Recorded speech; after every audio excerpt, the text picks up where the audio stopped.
All right, so now we are going to start with another topic of deductible allowances. ठीक है, इसके पहले briefly जो है वो हम introduction पे बात कर लेते हैं. देखिए हमने ये discuss किया था आपके साथ कि there are various types of benefits which are available under the Income Tax Ordinance 2001. ठीक है, amongst them like one of the benefit you can say is deductible allowance. ठीक है, हमने कहा था कि भाई deduction भी होती है, deductible allowance भी होते हैं, losses, exemption, क्रेडिट्स. ठीक है, मल्टीपल हमने जो है वो बेनिफिट्स की जो है वो डिस्कशन आपके साथ जो है वो दूसरी टॉपिक्स में रही. ठीक है, लेकिन अगर हम स्पेसिफिकली डिडक्टिबल अलाउंसेस के ऊपर बात करें तो हमने कहा कि डिडक्टिबल अलाउंस क्या होता है. ठीक है, तो डिडक्टिबल अलाउंस बेसिकली आपके पास एक एक्सपेंस है. ठीक है, कि जो लॉ ने आपको अलाउ किया. ठीक है, एक डिडक्शन है कि which has been allowed by the income tax ordinance 2001. अच्छा, अब इससे होगा क्या? इस एक्सपेंस को क्लेम करने से होगा क्या? तो हमें तो जानते हैं कि जब आपका एक्सपेंस जितना ज़्यादा होगा उतनी कम इनकम होगी, जितनी कम इनकम होगी उतना कम जो है वो आपके ऊपर टैक्स चार्ज जो है वो हो रहा होगा. तो यहाँ पे भी जो पॉइंट है वो यही है कि डिडक्टिबल अलाउंसेस जो हैं वो आपके पास बेसिकली एक एक्सपेंस है, एक डिडक्शन है. ठीक है, जो आपकी इनकम को कम करते हैं, एज़ अ रिज़ल्ट आपके ऊपर टैक्स भी कम लगता है.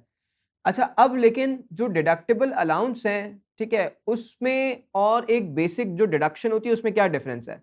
तो सिंपल सा डिफरेंस ये है कि डिडक्शन रिलेट करती है किसी भी स्पेसिफिक हेड ऑफ इनकम से. जैसे फॉर एग्जांपल अगर मैं let's say income from business की बात करता हूं, तो मैं अगर रेवेन्यू ड्राइव कर रहा हूं तो उसके लिए मैंने एक्सपेंस इनकर किया होगा, वो expense is known as deduction.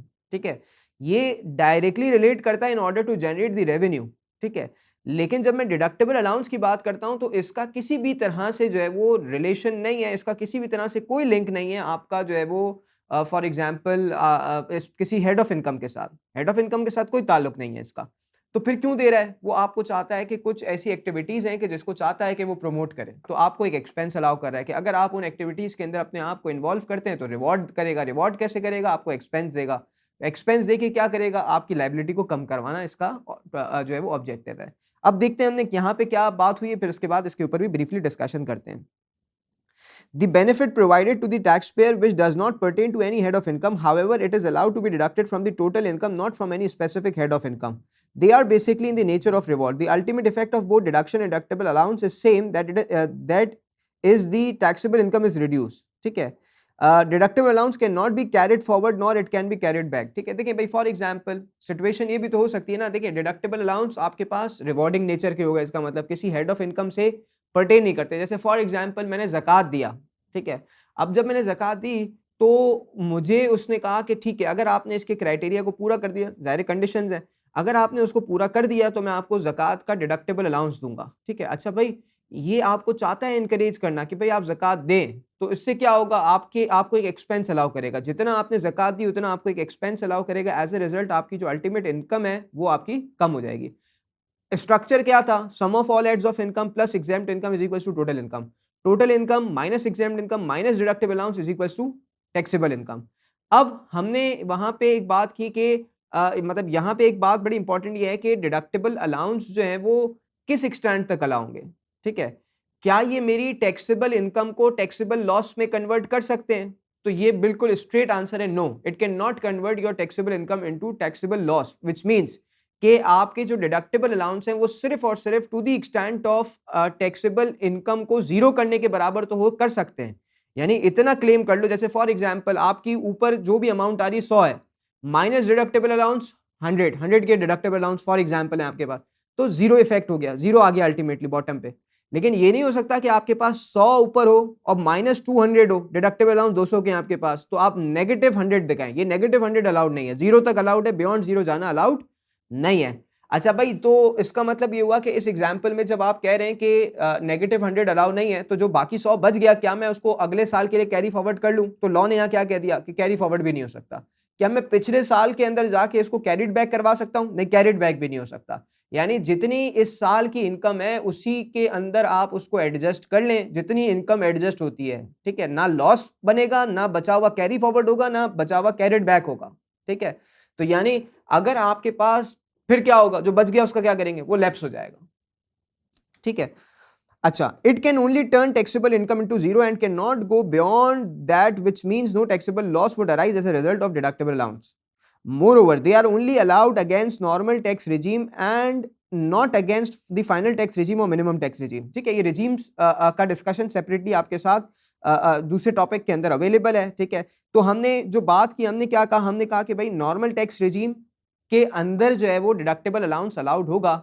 ठीक है, आपके पास ना एफटीआर के अंदर अलाउड होगा ना एमटीआर मिनिमम टैक्स रिजीम के अंदर जो है वो ये अलाउड होगा. In case if company has got income under normal tax regime, final tax regime and minimum tax regime. अब मेरे पास तीन तरह की इनकम्स हैं. ठीक है, तीन तरह की इनकम है जो तीन डिफरेंट रिजीम्स में फॉल कर रही है. ठीक है, अब रिजीम्स क्या है इसका डिस्कशन यहाँ नहीं है, इस पे हम ऑलरेडी बात डिफरेंट जगह पे कर चुके.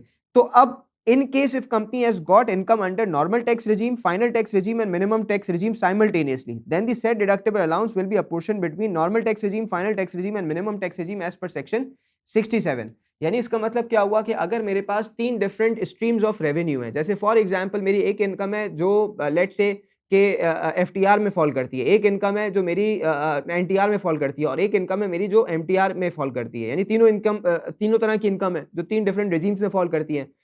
अब मेरे पास एक डिडक्टेबल अलाउंस है ज़कात का, क्या मैं उसको क्लेम कर सकता हूं? तो यहां पे बड़ा सिंपल सी बात है कि क्योंकि आपके पास रेजीम्स एक से ज्यादा हैं, तो अब आपको क्या करना पड़ेगा, आपको अपोर्शन करना पड़ेगा. अगर ये सिर्फ नॉर्मल टैक्स रेजीम होती तो मैं क्या करता, जितना भी मेरे पास डिडक्टेबल अलाउंस है मैं सारा का सारा जो है वो नॉर्मल टैक्स रेजीम से क्लेम कर लेता. लेकिन क्योंकि मैंने मेरा रिवॉर्ड फिर डिवाइड हो जाना चाहिए ना, क्योंकि मेरे पास एक रेजीम नहीं है, मेरे पास तीन अलग अलग इनकम की सोर्सेज थी और जो तीनों अलग अलग डिफरेंट रेजीम्स में फॉल कर रही हैं. तो एक इनकम है जैसे फॉर एग्जांपल डिविडेंड. ठीक है, हमने कहा भाई एफटीआर में फॉल करी, एक मेरे पास एनटीआर में, एक एमटीआर में. तो हमने कहा भाई जितना भी आपका डिडक्टेबल अलाउंस होगा वो अपोर्शन हो जाएगा तीन डिफरेंट रिजीम्स के अंदर. ठीक है, तीन डिफरेंट आपकी इनकम स्ट्रीम्स के अंदर. तो जो अलाउ होगा वो कौन सा होगा फिर? अलाउ तो ज़ाहिर है, हमें पता है कि डिडक्टेबल अलाउंस सिर्फ और सिर्फ अलाउ होता है नॉर्मल टैक्स रिजीम में. तो अपोर्शन करने के बाद जो बचेगा वो सिर्फ और सिर्फ आपको नॉर्मल टैक्स रिजीम में अलाउ हो जाएगा, बाकी सारा जो है वो आपका लैप्स हो जाएगा. ठीक है, यानी पर्पस क्या है कि भाई अगर एक बंदा सिर्फ नॉर्मल टैक्स रिजीम ही कमा रहा होता तो पूरा मिल जाता, लेकिन क्योंकि ये फाइनल भी कमा रहा है, मिनिमम भी कमा रहा है, तो वहां तो एक्सपेंस अलाउड नहीं होते, तो उसको आपने अपोर्शन कर दिया. जब अपोर्शन कर दिया तो जो बच गया वो आपके पास जो है वो नॉर्मल टैक्स रिजीम से आप क्लेम कर सकते हैं. तो ये बेसिकली जो है वो डिडक्टेबल अलाउंस का एक ब्रीफ सा जो है वो मतलब आप समझे कि एक इंट्रोडक्शन है. अब इसके अंदर कौन कौन से डिडक्टेबल अलाउंसेस हैं इसके ऊपर हम डिस्कशन को स्टार्ट करते हैं.